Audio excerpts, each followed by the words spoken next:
Right. So we will just go ahead and create this trigger. Let's go to the setup. So in this example, what we are going to do is we are going to do one more thing. We are actually going to create a method in a class and then call that method on the trigger. Okay, so far trigger example, what we have done, we have seen that we directly go to the object and write the trigger. In this case, we are not going to do that. So it's going to be setup, develop Apex classes, new Apex class. Okay, so we write it like public class. So the same old theory of writing class, public class. Okay, written the class. In this one, I will definitely define a double, call it total amount. So this is a variable which will hold the total amount, sum total of all the amounts which are getting added. Fine. So this is there, and then I will define a method. So the class is there. This is going to be a void method that I am defining. Void method because it will not return anything. Okay, it will just perform the action for the trigger. Give it any name, whatever you want, and define a parameter here, list of opportunities. Why this parameter? Because this is going to be my trigger.new. So I will assign this OPS value to the trigger.new. So that's what I'm trying to gonna do, right? So whenever you are defining a method for a trigger, you should define a list as object parameter, so that can be used for trigger.new or trigger.old, and rest of the things will be defined within this method itself. Okay. So here there are two for loops that we are going to use. First for loop is for all the records which are already there in the database, which have already been created. So opportunity O1 equals sorry, not equals, within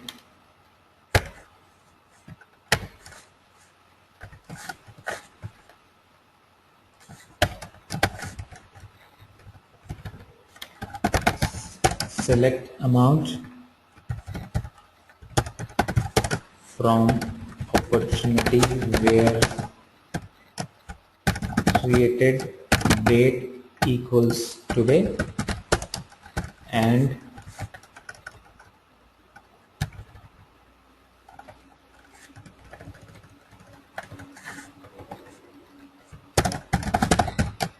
created by ID equals user info dot get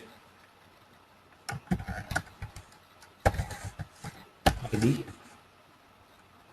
Okay, so opportunity O1 is I'm running this loop for all the records which have been created today. Created date equals today, and created by is the current user. So if Anju is the current user, it will go and check all those records which have been created today by Anju. Okay, and then it should add that amount to the total amount. So you can write it total amount equals total amount plus O1 dot amount. So every time this loop runs, the value keeps on adding to the total amount. Okay, so total amount keeps on increasing, and initially total amount should be 0. So when the process starts, at that time it's 0. When the loop runs, it keeps on increasing the value. So it does a sum of all the existing records. Fine. So this loop is okay to do a sum of all the existing records and put them into total amount. So this is one loop. Now coming to the second loop.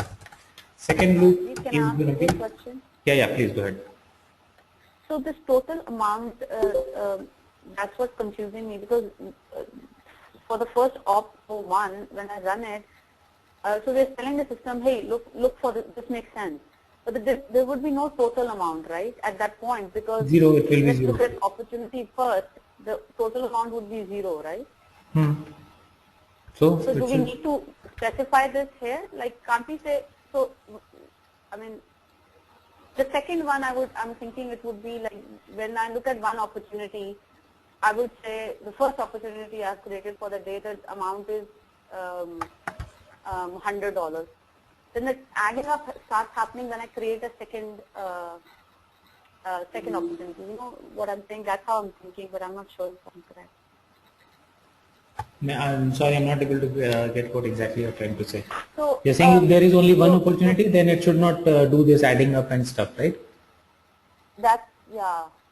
So, I mean, we can do that. In case you want that sort of situation, we can always go and check if there is an opportunity existing. But putting in the loop, what is happening if there is one record, it will only add one. If there are 10, it will add 10, right? So when you put something in loop, that works for a single record also. That is what we discussed yesterday for trigger also, that always put the trigger in loop so that it takes care of one record or multiple records. Got that? Okay. So this is, I mean, I can definitely go and first of all do a check whether there is an existing opportunity or not. If there is an existing opportunity, then only it should happen. But you know, that is something which will be again extra lines of code which we do not want, right? So this will work very, very well for a single record also. If there is only one record, then it will just add, you know, run this loop once. It will not run it, you know, more than once. So it will just run it once and then come to the second loop. Yeah, got it. Thank you. Okay. Now the second loop is going to be on the trigger.new thing, right? So trigger.new, as I told you, is going to be this. So this is the trigger. You know, remember the code that we used to write within the trigger? The same thing we have to write here. But here I will not write opportunity O2. Ideally, you know, if you are writing it in a trigger, what will you write? You will write it like this, trigger.new, right? This should have been the code in the trigger. But because this is a class and it does not know what is trigger.new, I will use this parameter here, OPS. Got it? Which I have defined for trigger.new. That's it. Now whatever code logic we have written inside the trigger, that should come here. Now here it should do a total amount amount equals total amount plus O2 dot amount, and then it should check if total amount is greater than 1 million, then O2 dot add error.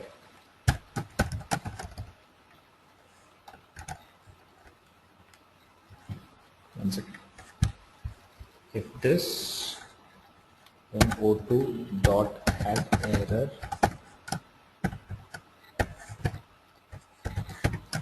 you have exceeded your daily limit, right? That is it. So this part of the code, the second for loop, is exactly what we write inside the trigger. So, but before this, you know, before I start, doing a check on the current records, I always need to go and check the existing records. So that is the reason why that method. Okay. So this for loop will first of all go and you could have easily written this entire code in your trigger itself, right? So there's no problem at all with that. But we have written it in a class and with the help of a method, just for your understanding how we can actually call a method on the trigger. So that's there. I think we are done with this code. So there is first loop which checks all the existing records which have been created today by the current user. Second record checks the records which are being entered now on the trigger, and that's it. And I think at least one mistake I should be having here. This is one extra. Now let me try and save this. User info dot get.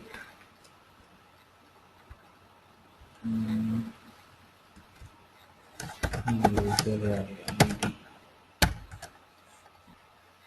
I'm using for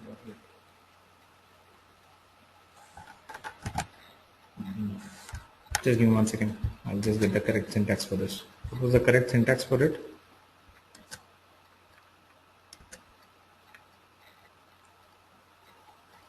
Get info.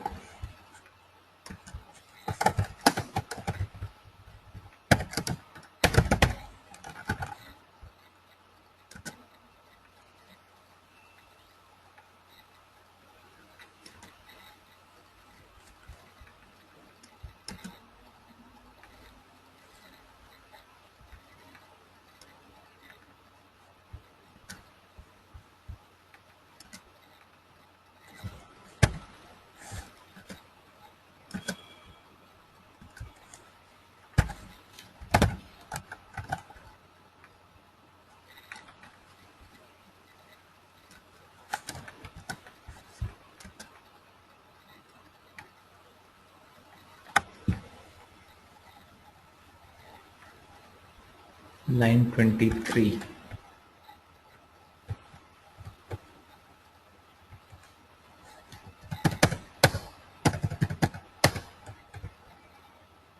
One more is required.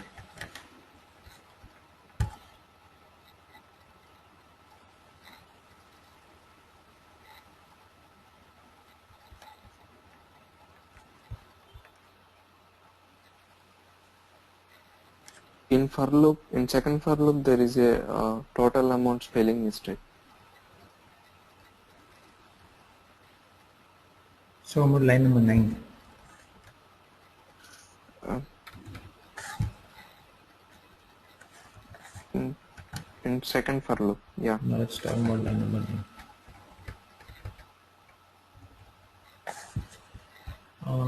Okay, so I define it inside. It's asking to check the spelling of total and line 9. That's correct, no?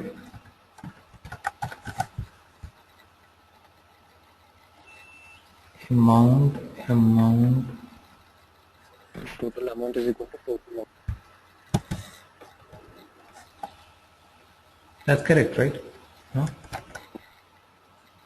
No, the second one, total amount is equal to total, it's TOAL plus 01 dot amount in line 9. Right.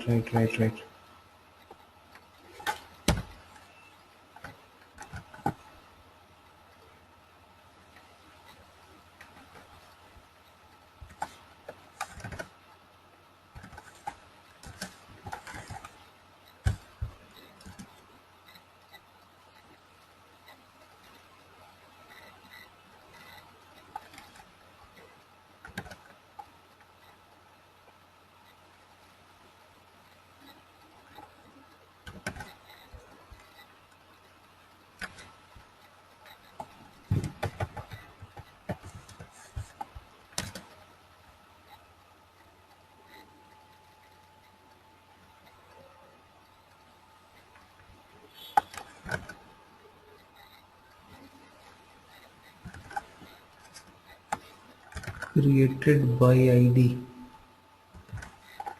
Okay.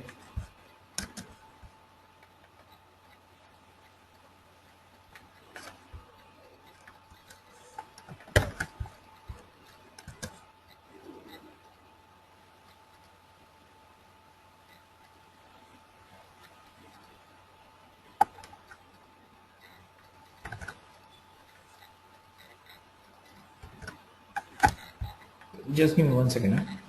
Just correct it.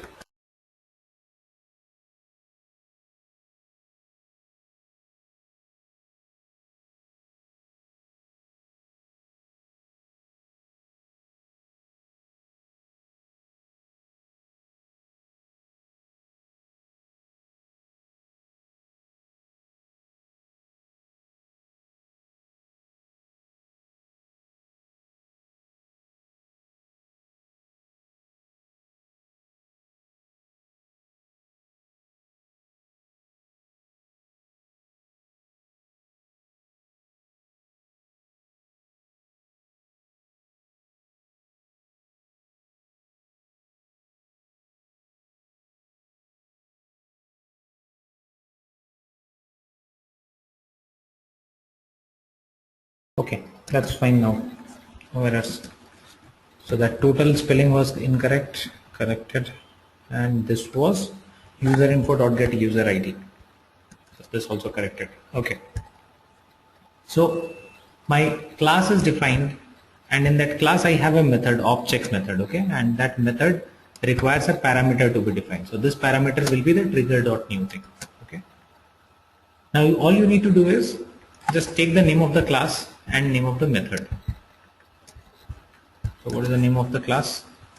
OpTrigger, right? And name of the method is object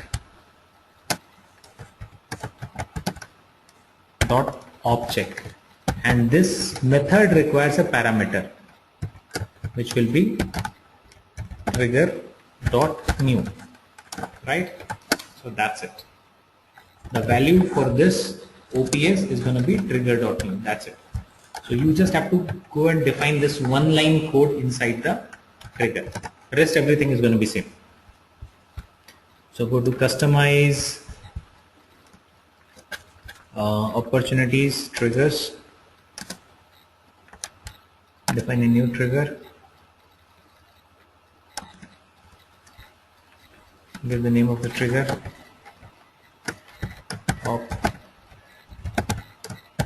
trigger 3. It can work before insert and before update.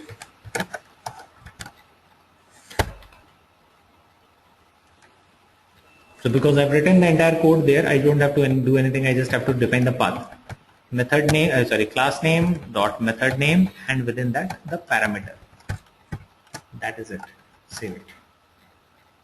Method does not include. Okay. Void. Just give me 1 second.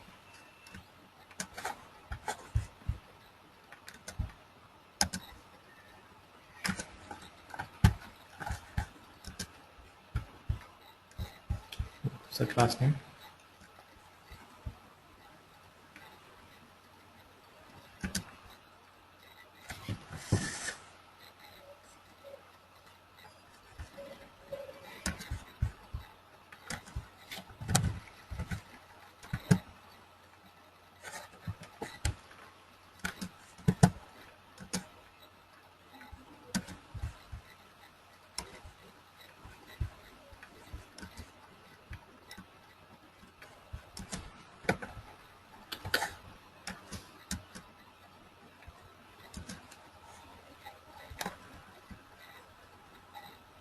Saved.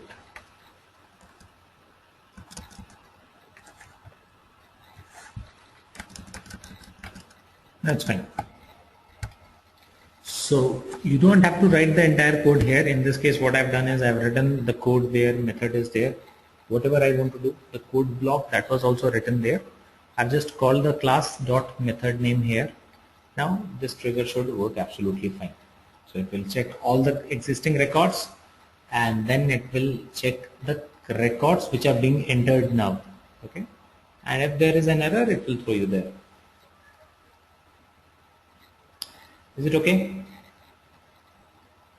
Please let me know if anyone has a question understanding the code. Simple, right? Okay. So that is it. So just go back and practice on the triggers thing. So this